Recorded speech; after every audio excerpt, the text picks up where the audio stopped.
మన రాష్ట్రంలో వైద్య రంగంలో ప్రజా ఉద్యమం జరుగుతుంది. మనం ఆంధ్రప్రదేశ్ రాష్ట్రంలో 11 మెడికల్ కాలేజీలు ఉండేవి.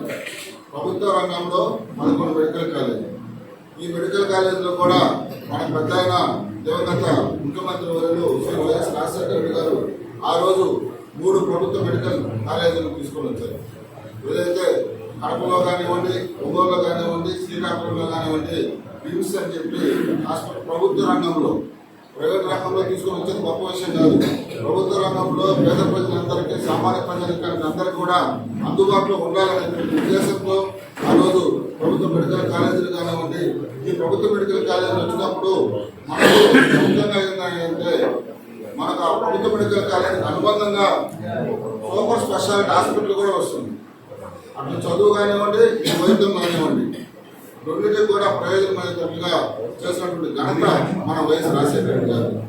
అదేవిధంగా తండ్రి 1 అడుగు ముందుకు వేస్తే తనయుడు 4 అడుగులు ముందుకు వేసినట్లుగా నభూతో నభవిష్యత్ అన్నట్లుగా 17 ప్రభుత్వ మెడికల్ కాలేజీలు, 1 కాదు 2 కాదుగా 17 ప్రభుత్వ మెడికల్ కాలేజీలు తీసుకొని వచ్చి ప్రభుత్వ రంగంలో తీసుకొని వచ్చి దశల వారీగా పూర్తి చేయాలనేటువంటి సంకల్పంతో 5 మెడికల్ కాలేజీలు పూర్తి చేసి ఆ మెడికల్ కాలేజీలు కూడా అక్కడి నుంచి స్టార్ట్ అయినట్టుగా అడ్మిషన్ కూడా జరిగినటువంటి సందర్భం.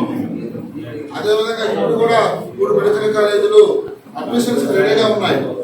ఈ ప్రభుత్వం ఏదైతే కూటమి ప్రభుత్వం వచ్చిందో ఎంత దుర్మార్గమైంది అంటే అసలు మెడికల్ కాలేజీలే లేవు, మెడికల్ కాలేజీలు కట్టలేదు.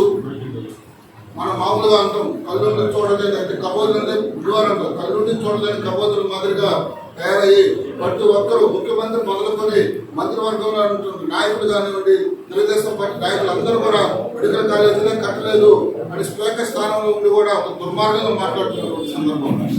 దయచేసి ప్రజలందరూ గమనించాలి. జగనన్న ఈ రాష్ట్రానికి ఎంత మేలు చేశాడు, వైద్య రంగం అనే కాదు ప్రతి రంగంలో కూడా జగన్ ఏ విధంగా చేశాడు అనేది మనందరికీ తెలుసు. ఈరోజు ఈ మెడికల్ కాలేజీని నేను పీపీపీ విధానం పబ్లిక్ ప్రైవేట్ పార్ట్నర్షిప్ లో ఇస్తానని చెప్పి వాళ్ళ అనుకూలకు వాళ్ళ సొంత వ్యక్తులకు ఇవ్వాలన్నటువంటి దుర్మార్గంతో కోటేశ్వరులు కొంచెం పెద్ద కోటేశ్వరులు చేస్తానని పేదలకి వైద్యాన్ని దూరం చేస్తున్నటువంటి దుర్మార్గమైనటువంటి ప్రభుత్వం కూటమి ప్రభుత్వం. ఈరోజు మన జగనన్న వైఎస్ఆర్ కాంగ్రెస్ పార్టీ అధినేత ఆంధ్రప్రదేశ్ రాష్ట్ర మాజీ ముఖ్యమంత్రి వర్యులు శ్రీ వైఎస్ జగన్మోహన్ రెడ్డి గారు ఇచ్చినటువంటి పిలుపు మేరకు ప్రతి నియోజకవర్గంలో కూడా ప్రజా ఉద్యమం హిందువులా తయారై ప్రతి ఒక్కరూ కూడా ఈ సంతకాల సేకరణకు గవర్నర్కి ఏదైతే మనం సమర్పిస్తామని చెప్పామో ప్రతి ఒక్కరు కూడా అందరూ కృషి చేశారు. ఈ కృషి చేసినందుకు ప్రతి ఒక్కరికి నమస్కారాలు తెలియజేస్తూ ఇదే విధంగా ఇదే స్ఫూర్తితో మనం అందరం కూడా కలిసికట్టుగా ఈరోజు మన ప్రభుత్వం లేదనేది మనకు బాధ ఉండొచ్చు, కానీ భవిష్యత్తు ఖచ్చితంగా మనదే. వచ్చి 18 నెలలే అయింది. ఇప్పటికే ప్రజా వ్యతిరేకత ఏ విధంగా ఉంది అనేది ప్రతి ఒక్కరూ మాట్లాడుకున్నటువంటి సందర్భం. గతంలో జగనన్న ప్రభుత్వం ఏ విధంగా ఉంది, ఇప్పుడు ఈ కూటమి ప్రభుత్వం ఏ విధంగా ఉంది, ఎంత దుర్మార్గమైందని కూడా ప్రజలందరూ కూడా మాట్లాడుతున్నారు. మాటల ప్రభుత్వమే కానీ ఇది చేతల ప్రభుత్వం కాదని ఆల్రెడీ మనందరికీ 2 సంవత్సరాల లోపే తెలిసింది. ప్రజలకి అన్ని వర్గాల ప్రజలను కూడా మోసం చేస్తూ ఇచ్చిన హామీలను కూడా ఏదో టూత్ పాలిష్ చేస్తూ అట్లా వెళ్తూ మనకి ఈరోజు ప్రభుత్వం అనేది ఎంత వైద్యం అనేది ఆరోగ్యమే మహాభాగ్యం. పేద ప్రజలందరూ కూడా ఈ రోజు ఏదైనా చిన్న ఆరోగ్య సమస్య ఇస్తే కార్పొరేట్ హాస్పిటల్కి వెళ్తే వేల వేలు వాళ్ళు సంపాదించింది హాస్పిటల్కే ఖర్చు అయిపోతుంది. ఇంకా మేము జీవనం ఎలా సాగించాలి అని ఆరోగ్యం గురించి ఎంతో ఇల్లు పడుతున్నప్పుడు మనకి జగనన్న ఉన్నప్పుడైతే ప్రతి ఒక్కటి ఆరోగ్యానికి సంబంధించి అన్ని మెడికల్ కాలేజ్ ప్రతి ఒక్కటి మనకి 17 మెడికల్ కాలేజీలు తెచ్చారు అంటే ప్రజల ఆరోగ్యం దృష్టిలో పెట్టుకునే తెచ్చారు.